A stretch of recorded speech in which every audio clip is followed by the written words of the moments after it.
My name's Nick and this is Mystery Money. On this channel I discuss all sorts of financial topics, both business and personal. If it sounds like something you may be interested in, hit that subscribe button, and if you get value out of this video, I'd appreciate a like. I titled this video, How I'm Preparing for My Kids' Future. Notice I didn't title it How I'm Preparing for College, How I'm Saving for College, things like that, because I don't know what my kids are going to be into. I don't know if they're going to excel into like a trade school or if they're going to be more academic. At this point in their lives, they're young. They're 6 and 4, so we have a long time to for them to figure that out and to save. I started saving the week after my oldest son was born. I opened up a UTMA account. It was a Uniform Transfers to Minor Act, which means that I can save money for my kids in an account. I am a custodian, and the day they turn 18, that money is then transferred to them and they can do with it whatever they want. So the way an UTMA works is, it's a way for a minor to own an investment account. I put money in every month, and that money goes into different types of investments, mutual funds, bonds, everything like that. And then it's risk-based portfolio, which means as they age, they will change the allocations of that money. So if when they're younger, it's a majority in the stocks, you want the most growth out of those funds. As they get older and closer to, let's say, 16, those funds are going to be transferred to a more stable thing like money markets or mutual funds that have more of a stable growth, mature companies, things like that. The other advantage is that the money that is placed into those accounts is taxed at the child's tax rate, not at what my tax rate is. So there's a benefit there in the fact that you're not paying a whole lot of taxes based on my income when it's future investment for them. So while the purpose of the account is for education, there's also other benefits that you can use for it. You can withdraw those funds for anything that benefits the minor. Once they get full access to their account, they can use the funds for whatever they want, and that money will be taxed at their current tax bracket.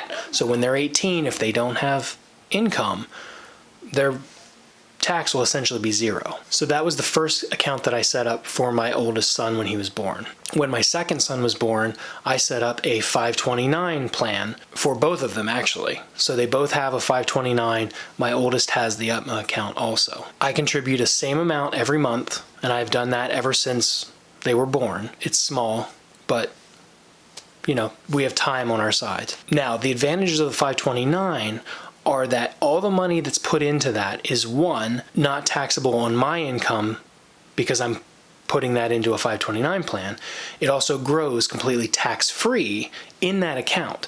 And as long as those funds are used for educational expenses, there will be no taxes on those funds when they go to use them, or when we go to use them to pay for their college, trade school, things like that. So the tax advantages of the UTMA account are the fact that the first $1,050 either deposited, earned by dividends, gains, things like that, are not taxable. Over the $1,050, then it's taxed at the child's tax rate. Now, the reason why I say for their future is in the off chance that they wouldn't go to trade school, they wouldn't go to college, or maybe they received scholarships or a full ride to college or a internship that paid them for their college off, they could use the money that we put into the UTMA account any way they want. If they do that, then they're only taxed at their current income levels.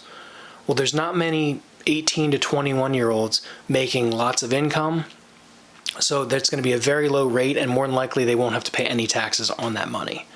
Conversely, with the 529 plans, if they don't use that money for education, those plans can be transferred to another sibling or back to myself or my wife if we decide eventually in the future to pursue a master's degree or a PhD, things like that. We can transfer it to us and use them as educational expenses also.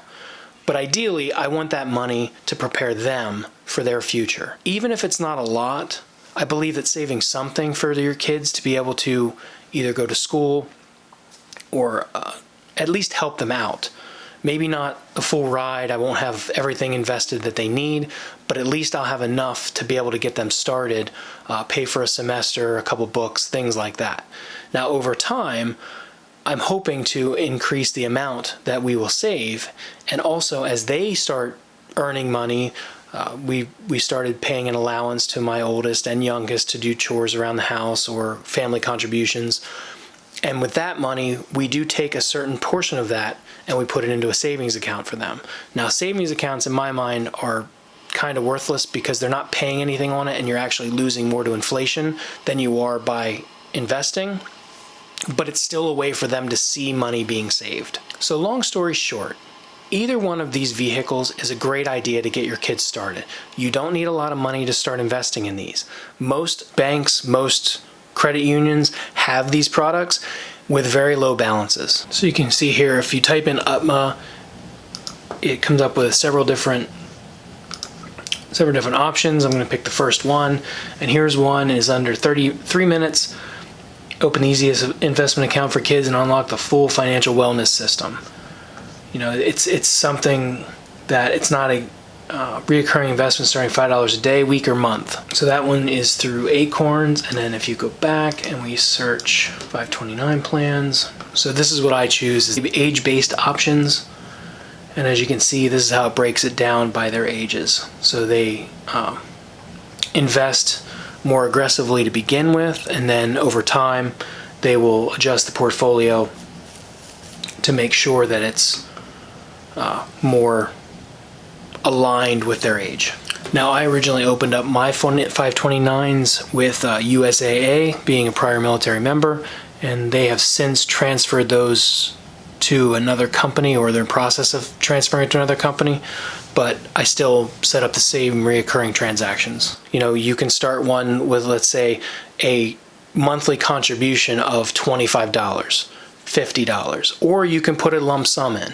You know, if your kids get birthday money or Christmas money, Hanukkah money, anything, they can put that money in and start it to grow as an investment in their future. So in closing, even if you're saving $1 or $1,000 a month for your kids for the future, I believe as a parent it's something we should do, and it will set them up for future success, I'm hoping, in the fact that if they don't go to college, they can use that money to put a down payment on a house, take a trip or travel or something else that makes their life more fulfilled in the future. If you got a lot of value out of this video, I'd appreciate a like. If you want to follow more videos on financial topics, please consider subscribing. And until next time, have a great day.